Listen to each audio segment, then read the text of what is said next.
Hey, Shalom. It's your brother, Yawanathan, first and foremost. I want to give all praises to the Most High, Yahweh, Bahashem, Yahweh Shai, Bahashem, Rakakadash. I want to give double honor to the apostles and the elders of Great Millstone. I want to say Shalom to all the brothers and, of course, the few sisters who are pursuing this truth in sincerity. All right? May the blessing of election be upon your house. Today, I want to go into this series I want to make. It's called Where is the Outrage? Because you have many people, all right? The people who don't see spiritually, who will just take in whatever the media tells them and get frustrated at what the media tells them to get frustrated at, and will applaud whatever the media tells them to applaud. They do not think for themselves, and part of coming into this truth is realizing that there's something perversely off with the world because there's a perverse people in rulership. You see? So let's get the definition really quick of this term they have in the world. It's called what? Cancel culture. All right. And you look up the definition for cancel culture. It says what? Cancel culture or call out culture is a phrase contemporary to the late 2010s and 2020s used to refer to a form of ostracism. All right. And ostracize means to be cast out. Let me just pull up the definition here. Bear with me really quick. Exclusion from a society or group. In ancient Greece, temporary banishment from a city by popular vote. All right. So again, the definition says to refer to a form of ostracism in which someone is thrust out of social or professional circles, whether it be online, on social media, or in person. Those subject to this ostracism are said to have been canceled. All right. So anybody can get canceled. And there was a quote I heard. I can't remember the person that made the quote, but it made a lot of sense. They said cancel culture is just a dress rehearsal, okay, to get rid of people. And that's what is written, that's what is prophesied that this devil is going to try to do. He's going to try to get rid of the remnant of our people. So this whole cancel culture is something that is the gas in the tank for this devil to justify the means on rolling on us. Like the scriptures say, he's going to come in as a flood. Now, everybody will get mad about a man tweeting shalom or claiming his identity, claiming his heritage, and heritage they stole. People get upset and outraged about that. Okay, which I believe I'm not going to say his name, but I believe he's simply a pawn and tool of the opposing side as well. But people get outraged by it. They let this devil put the battery in their back by way of his media and his witchcraft. But they're not outraged about child trafficking. They're not outraged about 800,000 children going missing annually just here in America alone. They're not outraged about these things. They're not outraged about a push to normalize pedophilia, which is the same thing for the Greeks. They normalized it in their society. Romans as well, which is a hint to the people that are in rulership in this time. They have that same vibration upon them. The scriptures in the book of Revelation, let's go get it, called this spiritual Sodom in Egypt. And the Romans and the Greeks, they took a lot of those ancient gods and they converted it and remixed it and made their own thing. Okay? And shalom to everybody on the comment board. All right, let me go get that precept in Revelation really quick. Set this up really quick.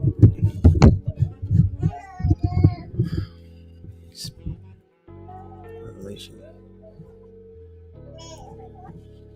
All right, it's Revelation 11 and 8. Okay, share my screen with you guys.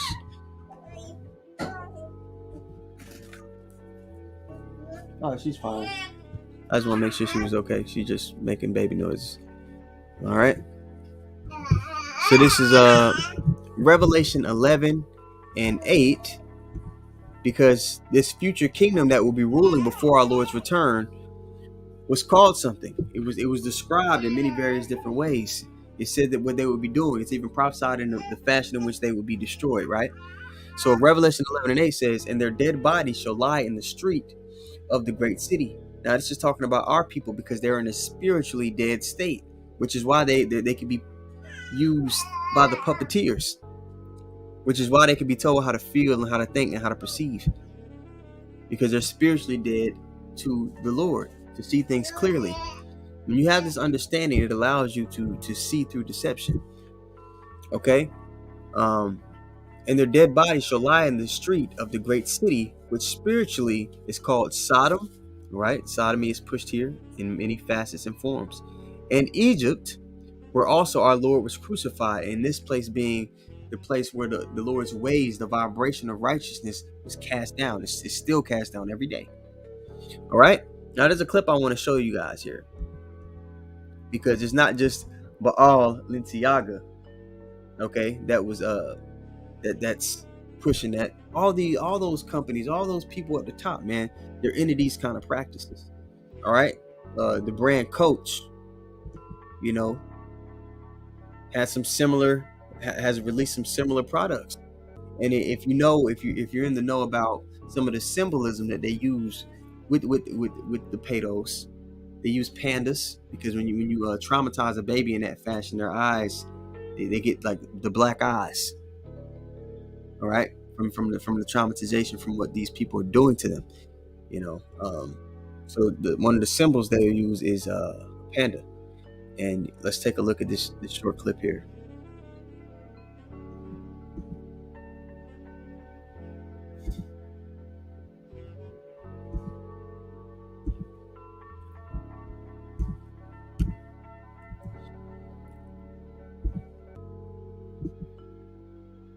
Right.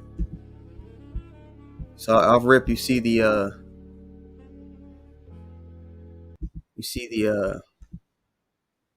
panda. I explained it to give you context. Absolutely disgusting, Coach.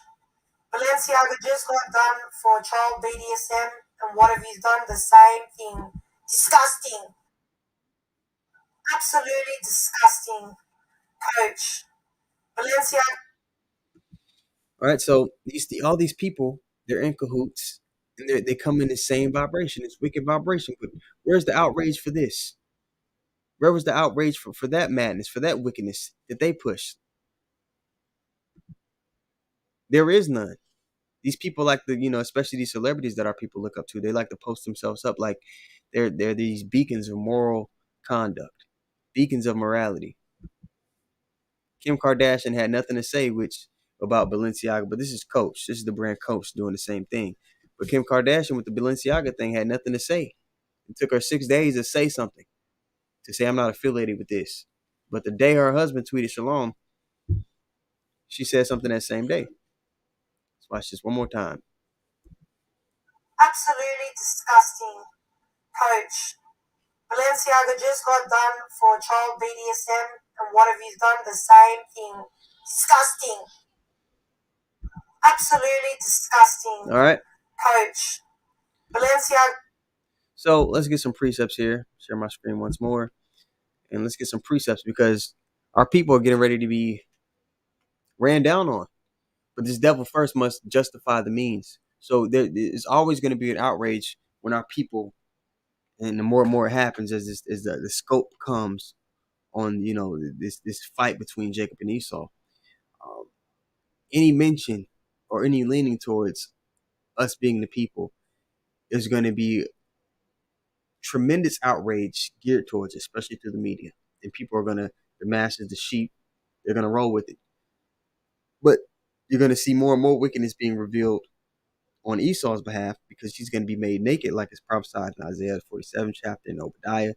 He's gonna be seen for what he truly is. As he's being revealed to be the damn devil, as a lot of his wickedness is being uncovered, they're gonna put the scope more and more on us, proving that we're the people, but they're just gonna call it hate. And they're gonna spin things, they're gonna have false flags going on to make us the problem.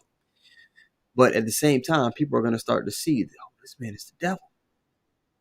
And it's gonna get to a point where people are confronted with the choice. Are you gonna believe the narrative that this man who's clearly disgusting, all right, and perverse, and totally in every facet and way against Yahweh Shemi Hawashah, are you gonna believe the narrative that he's pushing? Even though you're seeing who he is and how he operates, or Are you going to choose righteous? Are you going to hearken unto the Lord, uh, reaching out his hand? And how does he do that? Proverbs 1 tells you that the people are going to be sitting at all the Lord's counsel. He speaks by his men, right? Now let's go to share the screen once more. Got this. Let's go to Isaiah 10:1. It says, "Woe unto them that decree unrighteous decrees, and write grievousness which they have prescribed, to turn aside the needy from judgment, to take away the right from the poor of my people, that widows may be their prey, and that they may rob the fatherless." Now let's go read that in the NLT.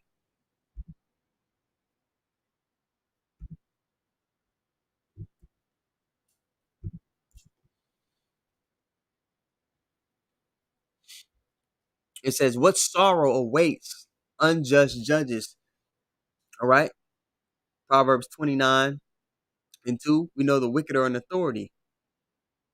Second Thessalonians 2, the second chapter, it goes on down and it tells you who the wicked is. And it says the mystery of iniquity doth already work, because who was in rulership during that time, during Yahweh's ministry, during the disciples' time? The Romans. So it was a clue as to who, before the Lord returns, would be in power, would be ruling, would be pushing all this wickedness upon the earth, would be trying to set himself up as the Most High. All right. It says here in Isaiah 10:1, "What sorrow awaits the unjust judges and those who issue unfair laws? They deprive the poor of justice." All right. And we've been deprived of justice 1,000 times over. And that's why we always tell our people we're not going to receive justice here on this side, and don't expect it. We're supposed to be longing for the kingdom, because in the new heavens and the new earth is where we're going to receive justice.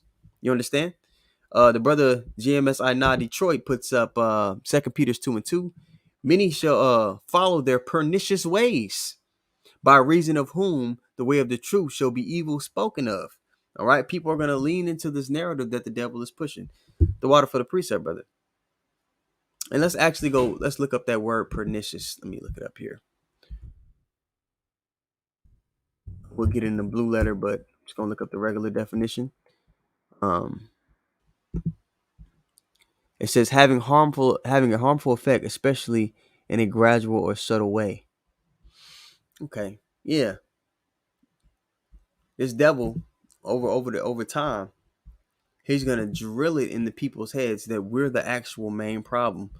We're the reason why the world is unraveling, and it's not him. Okay. Uh yeah, they deprive the poor of justice. We're not gonna receive it here on this side. We receive justice when the new heavens and the new earth is established. And that's why we long for the kingdom.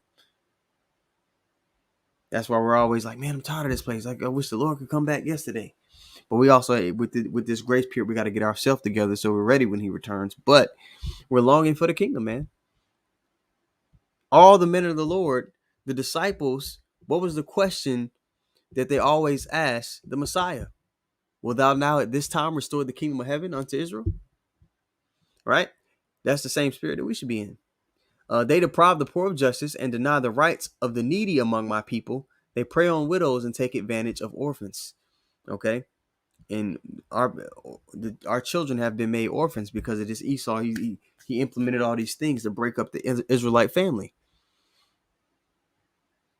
Okay?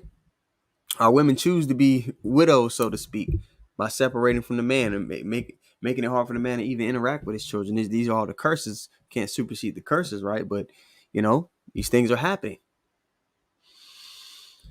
All right, so let's also go to Isaiah 29:21, because this is what you're seeing in real time, and you're going to see it even more so, because it's going to come to a point where they're not going to be focusing on the celebrity saying it. They're going to be focusing on us saying it. They're going to be focusing on the men of the Lord saying it. The actual, the prophets that go out on the highways and byways, they're the ones that are going to be put under the microscope here soon. Okay, that making a man an offender for a word, and we've been seeing little micro, examples of that within the past year. Andrew Tate, Ye, Alex Jones, You got to be careful when you say his name. You know, they'll take your stuff down. All right. That maketh a man an offender for a word, and lay a snare for him that reproveth in the gate. Who's reproving in the gate? The prophets. Okay. And turn aside the just for a thing of naught. And this is getting ready to happen in a major way. All right. Second Maccabees 6:6. Neither was it lawful for a man to keep the Sabbath days or ancient fasts. And this is what the Greeks were doing. But remember, these are the same people. So they have that same vibration on them, and they're going to be doing the same things. Neither was it lawful for a man to keep the Sabbath days or the ancient fasts, or to profess himself at all to be a Jew. That which was then is now, man. Okay. And this, so I want to get the book of Esther 3 and 8, because people like vocab. All these, hold on really quick, yo guys. Okay. Making a listen right now. Huh? Huh? All right. All right. Esther 3 and 8. It says, and Haman said unto King Ahasuerus, there is a certain people scattered abroad and dispersed among the people in all the provinces of thy kingdom. The same as this time, Israelites were scattered abroad. And we believe, man, vocab to be Haman. Very similar. And they might prop him up to push the rhetoric to justify the means, which is to roll on us, to get rid of us. All right? To cancel us physically. Right? And Haman said unto King Ahasuerus, there is a certain people scattered abroad and dispersed among the people in all the provinces of thy kingdom, and their laws are diverse from all the people. Neither keep they the king's laws. Therefore, it is not for the king's profit to suffer them. He was trying to justify the means, man. But the Lord spit that, all right, on his head. The same way, what Esau seeks to do to us is going to be done to him, but in righteousness. Okay. So, yeah, just a quick lesson. I seen that clip, and I wanted to, pretty much speak on it, man. Read this one precept here the brother has. This is GMS I Detroit. Okay, it reads, Revelation 2 and 10. Fear none of those things which thou shalt suffer. We're going to have to operate in faith, man. And that's what this time is for, to build our faith up so we can endure, okay, when things look sketchy. My baby over here, she'll crawl to the edge of the bed, even though she can feel that there's no more bed to walk on. She completely believes and have faith that I'm going to catch her. The same way when Peter stepped out of the boat, walking towards Yahweh Shai, he was like, well, this is, he had a lapse briefly, but he believed that Yahweh Shai was going to catch him. We're going to have to walk that way. We're going to have that kind of faith, in the times to come. All right. Revelation 2 and 10, fear none of those things which thou shalt suffer. Behold, the devil shall cast some of you into prison, that ye may be tried, and you shall have tribulation 10 days, just a complete amount of time, not literal 10 days. Be thou faithful unto death, and I will give thee a crown of life. So we're auditioning for kingship, man. And for some of us, not all of us, because there's some of us who are never going to see death. We're going to see this place fall. We're going to be taken up into the chariots out of the way. We're going to be hid in the chambers for that little moment. And we're going to see all this play out. But for some men that's their lot, they're going to be martyrs. But just like Stephen, when he was getting stoned to death, he was looking up into the heavens, man, seeing that vision, seeing the Lord. So clearly he wasn't able to feel it. So whatever, if a brother if that is your lot, the Lord might have it to where you don't even feel it, man. But you got to hold on to the faith, because death to this vessel right here, to this body, it's not a final thing. When you come into this truth, you understand how life and death works, and that is not final. Okay? So this is our time to build up our faith, build up that inward man so that we can walk in that mindset in the times to come. All right. So, just a quick lesson, man. Lord willing, it was edifying to the people that were here. If you came in late, man, if you really want to watch it, if the Spirit's on you to watch it, just rewind it. So with that being said, man, I want to give all praises once more to Yahweh, Bahashem, Yahweh Shai, Bahashem Rakakadash. I want to give double honors to the apostles and the elders of Great Millstone. And I want to say shalom to all the brothers and, of course, the few sisters who are pursuing this truth in sincerity. All right? May the blessing of election be upon your house. Shalom.